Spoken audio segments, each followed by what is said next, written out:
मंत्री हैं। और इसीलिए आज की सुनवाई में ये मैं कह रहा हूं, ये मेरा आकलन है, इसको आप लोग भी अपने तरीके से इसकी जांच पड़ताल कीजिए। इसीलिए कल के सुनवाई में चीमाजी आधव मौजूद थे कोर्ट में,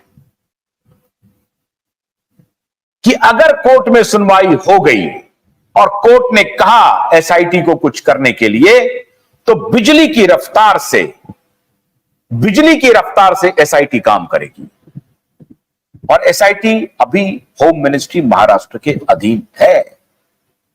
लेकिन इसी चीमाजी आधव के ऊपर आरोप यह लगा था कि ये उद्धव ठाकरे और आदित्य ठाकरे के करीबी माने जाते हैं। यह आरोप नितेश राणे ने लगाए हैं। नितेश राणे के आरोप ये कितना सच है, ये देवेंद्र फडणवीस ही बता सकते हैं। लेकिन जो पुलिस अधिकारी सर्विस में रहते हैं, उसमें उनके जो आका होते हैं वो उस वक्त के बॉस होते हैं, और अभी के बॉस देवेंद्र फडणवीस हैं। इसलिए वहां पर यह भी चर्चाएं हैं कि चीमाजी आधव कोर्ट में कल क्यों गए थे। उनको तो कोर्ट ने सम्मन भेजा नहीं, नोटिस भेजा नहीं। उनकी मौजूदगी का कारण क्या था, वो क्यों थे वहां पे। लेकिन यहां तो कुछ और ही हो गया। आप कल्पना कीजिए कि शरद पवार, उद्धव ठाकरे, देवेंद्र फडणवीस, इनके पॉलिटिक्स के गेम में, इनके पॉलिटिक्स में, इनके मकड़जाल में मिसकैरेज ऑफ जस्टिस हो रहा है और पूरी व्यवस्था मौन है। और उसके बाद जिनके ऊपर आस लगी हुई थी कि वो सुनेंगे, वो कम से कम दूध का दूध पानी का पानी करेंगे, उन्होंने दूध का दूध पानी का पानी नहीं किया। उन्होंने इसका घोल बनाया, दूध को पानी से मिलाया, दूध को अलग पानी को अलग नहीं किया, दूध को पानी से मिलाया, घोल बनाया, और घोल बना करके उसको नाली में बहा दिया। 4-4 महीने की आप तारीख दे दें और आप कहें कि आपके आप ऊपर सवाल ना उठे। सवाल ना उठेगा, पूरा देश सवाल उठाएगा, बच्चा बच्चा सवाल उठाएगा। और जस्टिस उपाध्याय, आपके बारे में मैं सूचनाएं कलेक्ट कर रहा हूं। जस्टिस उपाध्याय, आपके बारे में मैं सूचनाएं उपलब्ध करा रहा हूं। अभी तक मेरे पास जानकारी थी कि शायद आप एक ईमानदार जस्टिस हैं और हमें आपसे पूरी आशा थी। लेकिन अब मुझे लगता है कि मुझे अपने नजरिए में तब्दीली करनी पड़ेगी और जांच, मेरा भी इन्वेस्टिगेशन अब जारी हो जाएगा। किसके तार कहां कहां से जुड़े हुए हैं। जस्टिस उपाध्याय, एक निरीह बेटी और एक बेटा की मौत हुई है, उसके सिलसिले में आपके सामने एक एप्लीकेशन गया हुआ है, एक पीआईएल लगा हुआ है, और आप उसे सुनने की जहमत नहीं उठाते। हमने परसों कहा था कि जस्टिस उपाध्याय सुनेंगे। हमने आपसे विनती की थी जस्टिस उपाध्याय कि सुनिए।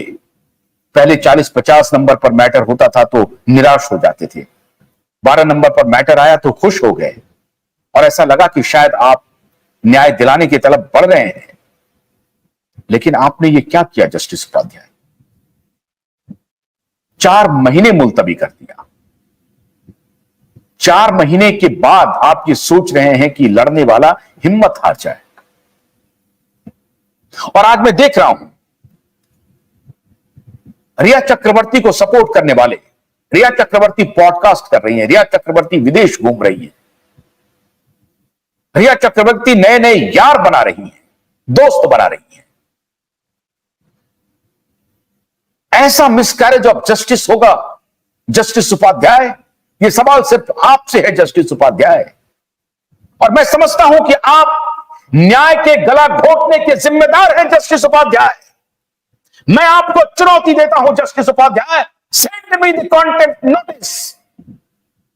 I will appear in front of you and in your court. I am telling you, I am ready to appear in your court. I am ready to go to jail. Will you send me contempt notice? Please send me contempt notice. 6 महीने की jail भुगतने के लिए तैयार हूं, लेकिन मैं आपके ऊपर अब सरेआम आरोप मढ़ रहा हूं कि आपने जस्टिस का गला घोटा है, न्याय का गला घोटा है जस्टिस उपाध्याय। मैं चैन से नहीं बैठूंगा और पूरी मजबूती से यह बात मैं कह रहा हूं, जिम्मेदारी से कह रहा हूं। 30 तारीख को हमने आपसे गुहार लगाई थी कि मिलॉर्ड सुन लीजिए, हमारे केस को सुन लीजिए मिलॉर्ड, हम ये लड़ाई लड़ रहे हैं। पूरी तन्मयता से देश के करोड़ों लोग इंतजार कर रहे हैं मिलॉर्ड, करोड़ों लोग इंतजार कर रहे हैं। हमने आपसे हाथ जोड़ करके विनती की थी मिलॉर्ड, आग्रह किया था सुन लीजिए।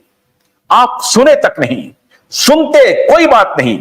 पॉजिटिव ऑफ टाइम था, 5 दिन आगे बढ़ा देते, 10 दिन आगे बढ़ा देते, अगस्त महीने में सुन लेते, कुछ तो करते, कोई किसी और बेंच के पास भेज देते, कुछ तो करते मिलॉर्ड।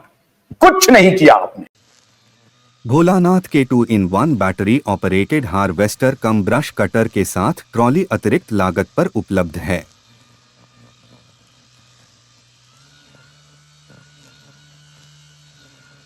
अधिक जानकारी के लिए कृपया दिए गए नंबर पर कॉल करें।